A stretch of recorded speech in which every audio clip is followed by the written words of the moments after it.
हाँ जी। तो आज की वीडियो में मुझे एक बहुत ही जरूरी चीज के बारे में बात करनी है, which is how to learn something.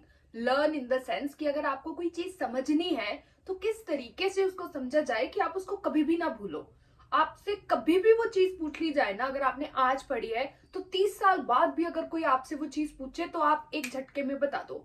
तो ऐसे हम कैसे कोई चीज समझ सकते हैं जो कि आपकी स्टडी में या आप किसी गोल के टुवर्ड्स कोई काम कर रहे हो, तो आप किस तरीके से चीजों को समझो कि आपको वो हमेशा याद रहे। तो दो ही सिंपल चीजें इसमें हमने करनी है, कोई बड़ी बात नहीं है। सबसे पहली चीज, कोई भी आप कॉन्सेप्ट समझने की कोशिश कर रहे हो तो उसको इस तरीके से समझो कि उसको बॉयल डाउन कर करके आप उसको एक वर्ड में या एक सेंटेंस में डिफाइन कर दो। अगर आप कोई भी कॉन्सेप्ट है कॉम्प्लेक्स से कॉम्प्लेक्स, उसको उठा के सिर्फ उसको इस तरीके से समझो कि इसको ना मैंने एक वर्ड में डिफाइन करना है, तो वो क्या वर्ड होगा। या इसको मैक्सिमम एक सेंटेंस में मेरे को डिफाइन करना है, तो वो क्या सेंटेंस होगा। फॉर एग्जाम्पल, जब स्पिरिचुअलिटी के बारे में मैं समझ रही थी कि व्हाट इज स्पिरिचुअलिटी, क्या है, कि बहुत कुछ था, कोई न्यू एज स्पिरिचुअलिटी चल रही है, कहीं कुछ मतलब पुराना, मतलब बहुत सारे गुरुज हैं, बहुत सारे मास्टर्स हैं, बहुत सारा कुछ था और अपने एक्सपीरियंसेस हैं। तो बेसिकली अगर मेरे को एक वर्ड में डिफाइन करना हो स्पिरिचुअलिटी को, तो वो क्या होगा। For me it was equanimity, कि आप कितना बैलेंस में चल रहे हो, आप कितना एक्सेप्टेंस में हो। इस चीज के बारे में मैंने ऑलरेडी भी बात करी है। तो मैंने स्पिरिचुअलिटी को डिफाइन कर दिया एक सेंटेंस में, एक वर्ड में basically, which is acceptance, which is balance, which is equanimity. बात खत्म।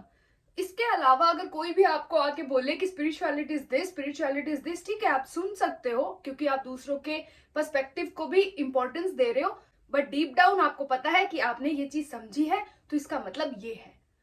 फॉर एग्जाम्पल, जैसे कि मैं इमोशंस के बारे में पढ़ रही थी, तो किस तरीके से मैं इमोशंस को डिफाइन करूं, जैसे कि शेम है, गिल्ट है, तो एक सेंटेंस में मैंने इनको डिफाइन करा। सो शेम मतलब एक टॉक्सिक शेम जो होती है वो होती है एक शुड के साथ आती है। सो देर इज अ शुड, कि लोग कैसे चाहते हैं, how I should be. So how I should be वो कोई और डिफाइन करता है, दैट इज शेम। बट एक हेल्थी शेम भी होती है। हेल्थी शेम का मतलब क्या, this is not how I want to be. So एक सेंटेंस में डिफाइन कर दिया। टॉक्सिक शेम मतलब क्या, this is not what I should be, and healthy shame मतलब this is not what I want to be.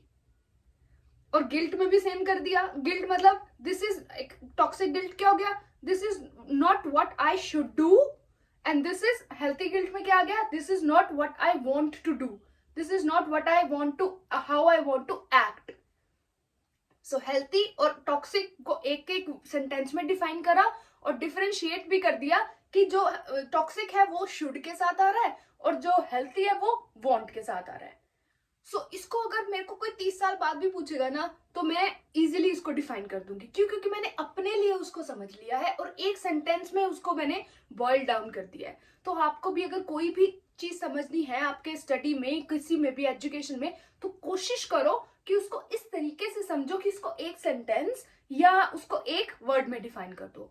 और दूसरी चीज ये भी आपकी बहुत हेल्प करेगी, विच इज कि आप एक कॉन्सेप्ट को इस तरीके से समझो कि आपको अगर 1 साल के बच्चे को, 2 साल के बच्चे को भी उसको डिफाइन करना हो तो आप इजीली कर पाओ। तो नॉर्मली इंटरव्यूज में ऐसे होता है ना, हमसे ये सवाल बहुत ज्यादा पूछा जाता है इंटरव्यूज में भी। अगर आप किसी भी तरीके की तैयारी कर रहे हो तो उसमें ये चीज बड़ी पूछी जाती है कि कोई भी कॉन्सेप्ट, इसको ना 5 साल के बच्चे को समझाना है तो किस तरीके से समझाओगे। तो कॉन्सेप्ट्स को इस तरीके से समझो कि मेरे को एक वर्ड में डिफाइन करना है, एक सेंटेंस में मैक्सिमम डिफाइन करना है, या मैं इस कॉन्सेप्ट को एक 5 साल के बच्चे को समझा पाऊं, इस तरीके से समझना है। तो जब आप इन दोनों चीजों को मिलाओगे और कॉन्सेप्ट्स को इस तरीके से समझोगे, तो सिर्फ एक रट्टेबाजी और सिर्फ एक फॉर्मेलिटी की तरह नहीं आप पढ़ोगे, फिर आप एक्चुअली में इंटरेस्ट लेके पढ़ोगे और एक्चुअली में उस कॉन्सेप्ट को आप समझ पाओगे डीप डाउन, कि आप उसको फिर कभी नहीं भूलोगे। चाहे आपसे 50-60 साल बाद भी कोई उस कॉन्सेप्ट के बारे में पूछेगा तो आप बड़ा इजीली डिफाइन कर दोगे, क्योंकि माइंड में बहुत क्लियर हमने उसकी डेफिनेशन जो है वो डाल दी है। Spirituality equals this, shame equals this, guilt equals this, anger equals this, grief equals this, courage equals this, heart equals this, mind equals this। ये मैं अपनी बातें कर रही हूँ, आप अपने जो कॉन्सेप्ट जिसको भी समझने की कोशिश कर रहे हो उसको इस तरीके से आपने डिफाइन करना है। तो जब आप अपने माइंड को बिल्कुल एक तारों के साथ जोड़ देते हो ना, मतलब डेफिनेशन क्लियर कर देते हो, तो फिर वो जो माइंड है वो जो इस तरीके से उसको याद कर लेता है, इस तरीके से उसको समझ लेता है कि फिर वो लाइफ लॉन्ग लर्निंग जो है आपके साथ रहती है। तो यही हमने अपने माइंड्स का जो ये पावर है इसको यूज करना है कि हुक्स की तरह हमने देखना है। हुक्स की तरह ना अपने माइंड में चीजों को देखने लग जाओ कि फॉर एग्जांपल जो आपके ब्रेन के सेल्स हैं उनको हुक्स की तरह देखने लग जाओ कि अच्छा स्पिरिचुअलिटी एक हुक है, तो इसकी डेफिनेशन एक लटका दो, इधर से इसकी डेफिनेशन इधर से लटका दो, इधर इधर, मतलब बहुत ही सिंपल कर देना हमने चीजों को। जब हम चीजों को बहुत ही सिंपल कर देते हैं डिफाइन करके, तो जो हमारा माइंड है वो बहुत ही इजीली चीजों को याद रख पाता है और बहुत देर तक याद रख पाता है, और हम उनको कभी नहीं भूलते हैं। So this is what I wanted to discuss in this video. Thank you so much for watching this video, and I'll see you soon in the next one. Bye.